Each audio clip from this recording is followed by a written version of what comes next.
Agora está na hora de você saber quais são os seus cuidados, né, e os direitos que você deve ter ao contratar um serviço, principalmente nessa época de carnaval.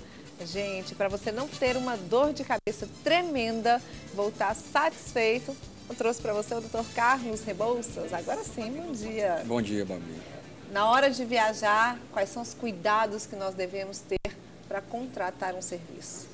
Na hora de viajar, nós temos que tomar um cuidado com bastante antecedência, né? Se você vai comprar um pacote turístico, você tem sempre que prestar atenção naquele preço muito convidativo. Às vezes, por trás de um preço, né, muito abaixo do normal, você pode ter uma surpresa bem acima do normal. Então, você deve investigar se aquela empresa que está oferecendo aquele pacote, ela é registrada nos órgãos governamentais que cuidam, né, Embraer, Embratur, nos órgãos governamentais que cuidam dessa parte de turismo. Você deve, como você deu uma dica muito boa, entrar no site do Tribunal de Justiça do Estado que você está comprando aquele pacote e ver se tem muitos processos de reclamações contra aquela empresa, né? E você tem que, uma dica boa também é saber de algum amigo que já foi, que já viajou por aquela empresa, que já foi para aquele destino, né? Para poder então fechar um pacote. Porque hoje em dia as pessoas, eu mesmo já fiz isso, de fechar um pacote ou de comprar hospedagem em hotéis fora apenas pela foto na internet. E isso pode dar certo, como também pode você ter uma surpresa indesejada realmente e as férias que seria para repousar, para descansar, você voltar mais estressado do que quando saiu. E quais são os deveres? Os deveres do consumidor, os deveres da empresa. Pode ser os dois. Os dois, ótimo. O dever da empresa é lhe prestar um serviço que ela vendeu. Porque muitas vezes ela vende um serviço e presta outro. Por exemplo, teve uma ação onde a mulher comprou um pacote de viagem para viajar com o esposo e quando ela chegou no hotel de destino, tinha mofo no quarto. Nossa, o quarto... esse é o que eu mais temo, sabia? Porque deve ter alergia. Eu então. sou extremamente alérgica e sempre quando eu vou escolher os hotéis, que eu viajo, eu também escolho hotel pela internet, eu tento pegar os hotéis mais recentes, os mais novos, porque eu sei que a probabilidade de ter mofo é bem menor.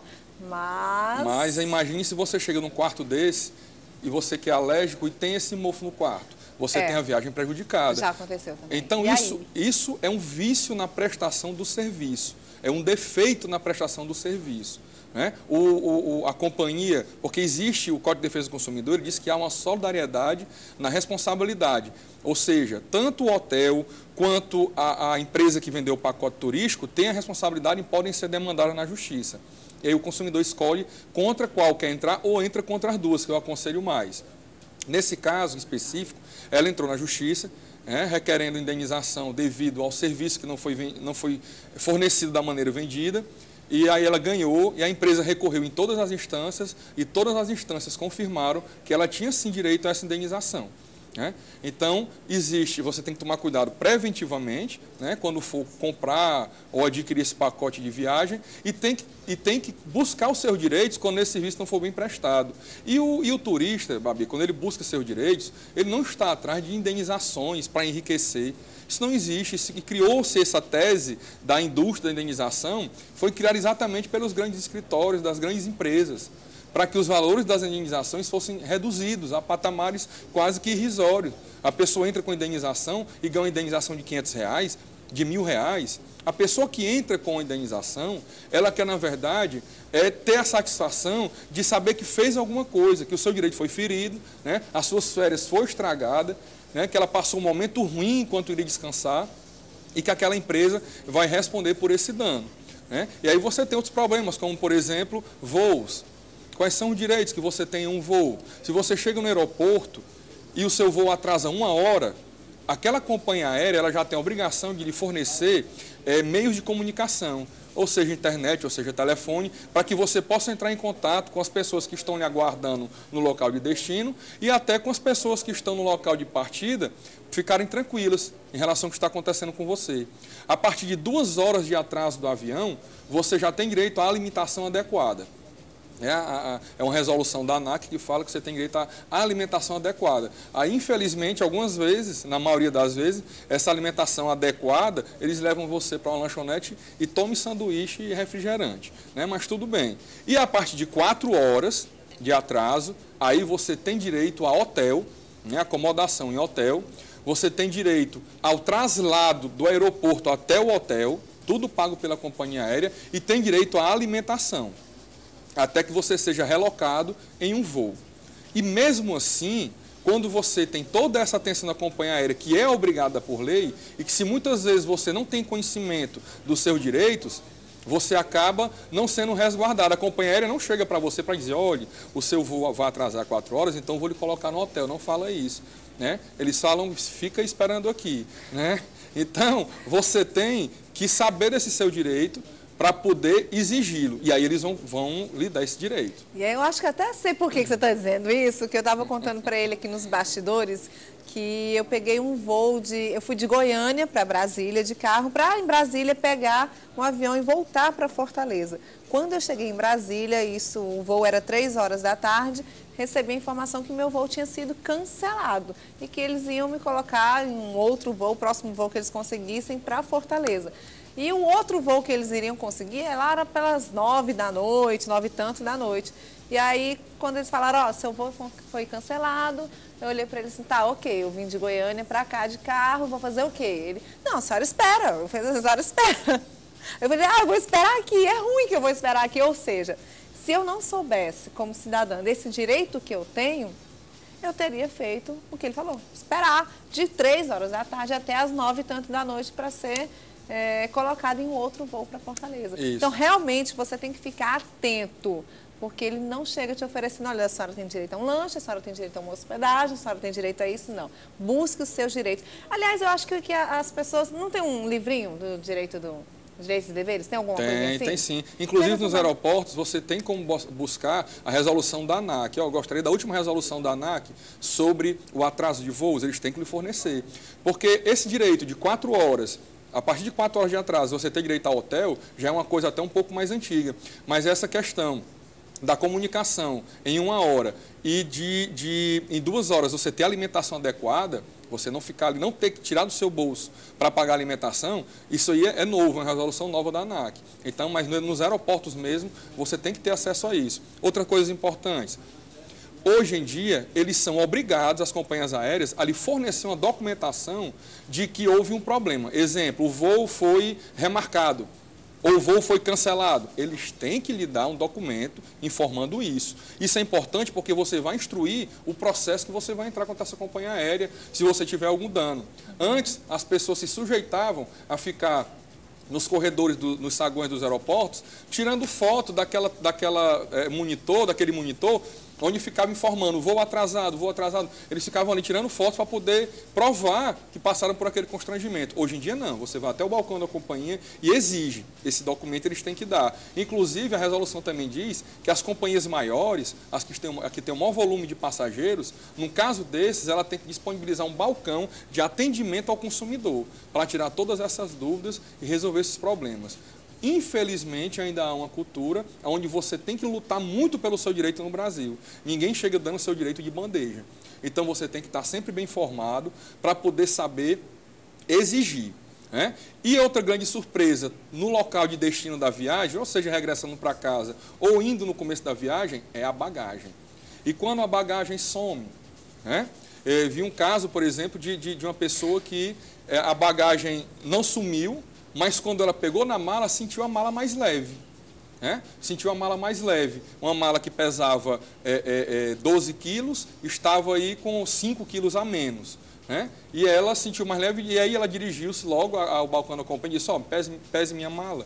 Porque quando ela embarca, tem o peso da mala escrito. Quando pesou, constatou 5 quilos a menos, e ali mesmo, sem precisar nem abrir a mala, ficou comprovado que havia sido mexido a mala. Porque, infelizmente, mexem na sua mala, fecham novamente, e você não nota, só nota quando chega em casa. Agora, imagine um voo internacional, com uma bagagem de 36 quilos a mala, e aí 3 quilos a menos ou 4 quilos a menos, você não tem como ter essa diligência toda de auferir que está faltando alguma coisa. E, infelizmente, você só vai notar quando chega no hotel ou quando chega em casa.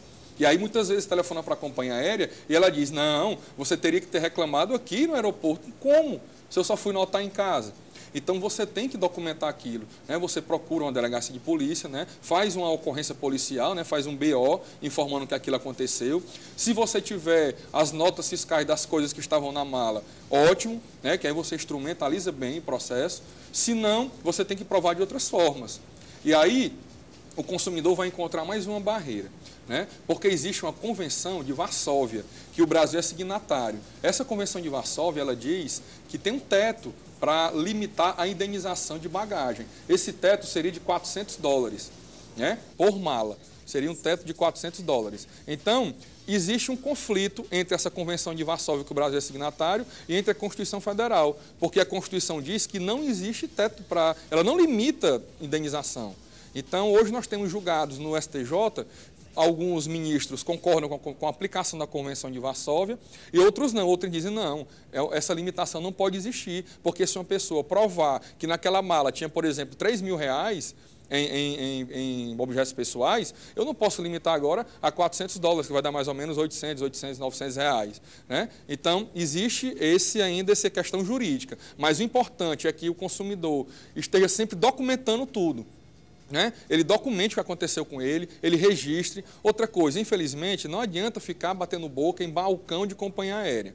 Você só vai se estressar, né? Você só vai gerar confusão, ter mais raiva e não vai conseguir o seu direito resguardado. Se documente, peça aquele documento de que houve aquele problema com você, né? Junte testemunhas e aí você vai requerer na justiça. E no caso do extravio, né?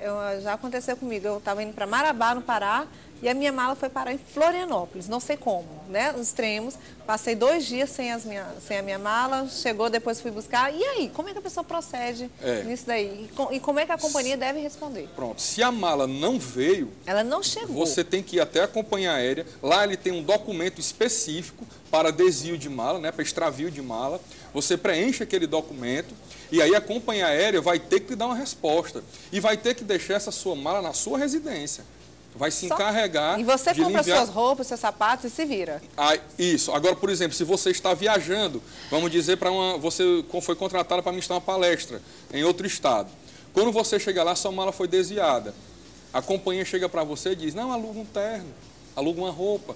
Como é que você vai alugar uma roupa? Você está no estado que você nem conhece direito. Você vai e compre essa roupa que você vai precisar realmente, guarde a nota fiscal e depois você entre pedindo o ressarcimento da companhia aérea. Primeiro, é interessante que você dê um crédito, mesmo não sendo a cultura da companhia ressarcir, mas faça administrativamente, até para documentar que você o fez, né? Depois você pode procurar o PROCON também. O PROCON ele não vai ter o poder de fazer a companhia lhe ressarcir. O poder do PROCON, que é a Procuradoria de Justiça do Consumidor, a Procuradoria do Consumidor, e que aqui no Ceará a gente se acostumou a chamar de DECOM, que na verdade não é, o PROCON, que são procuradores de justiça que estão ali. Eles não têm o poder de fazer, por exemplo, a companhia aérea ali pagar a sua bagagem, mas eles têm o poder de multar aquela companhia aérea. Então, e a multa geralmente é um pouco pesada. E ela querendo evitar aquela multa, ela pode até lhe ressarcir. Mas, e não resolvendo, aí só tem um caminho, que é procurar um advogado e ir para o Poder Judiciário. Falamos bastante agora sobre essa questão de viajar, né? Que muita gente viaja para outro estado, ou quem não gosta de carnaval vai para outro país. E, infelizmente, são problemas recorrentes nas companhias aéreas e nos aeroportos do mundo inteiro. Pelo menos para isso daí você vai viajar um pouquinho mais bem informado. Antes disso, é saber escolher bem direitinho a agência que você contratou, né? Saber entrar no site do Tribunal de Justiça, né? Como eu disse, do médico, para poder pesquisar. E ainda o melhor remédio é a prevenção, né? É a prevenção. Então, né? pronto. Se informar com amigos, né? Você já usou essa companhia aérea? Você já usou essa empresa que vende pacotes turísticos? Eles lhe prestaram um serviço adequado? Quando você chegou no hotel, o hotel era o desejado, né? A prevenção ainda é o melhor remédio, porque depois exercer direito, buscar direitos no Brasil, dá trabalho, né? E infelizmente por isso muitas pessoas acabavam deixando para lá. Né? E como acabavam deixando para lá, porque você, vou gastar com advogado, vou gastar com isso, vou gastar com aquilo, e aí as companhias fazem aquele estudo de custo-benefício. Vale mais a pena eu ressarcir ou vale mais a pena eu infringir a lei, ficar na minha e vou ter um custo financeiro melhor? E elas, infelizmente, antigamente preferiam ficar silentes, porque não tinha tanto prejuízo. Hoje, como o consumidor está mais consciente e buscando mais os seus direitos, elas já buscam prestar um serviço melhor, né, tendo atenção para entregar o serviço conforme a propaganda que for feita. Outra coisa importante, se você tem um panfleto, foi atraído guarde o panfleto, porque o Código de Defesa do Consumidor diz que a propaganda do serviço integra o contrato. Então, aquele panfleto que diz hotel 5 estrelas, passeio a tal lugar, que diz as informações, mesmo que não esteja escrito aquilo no contrato, aquele panfleto passa a integrar o contrato. E aí você vai ter que cobrar conforme a propaganda que foi feita. Agora você não tem desculpa para poder passar um bom carnaval. Doutor, obrigada. Obrigado a você. Até semana que vem. Até semana que vem.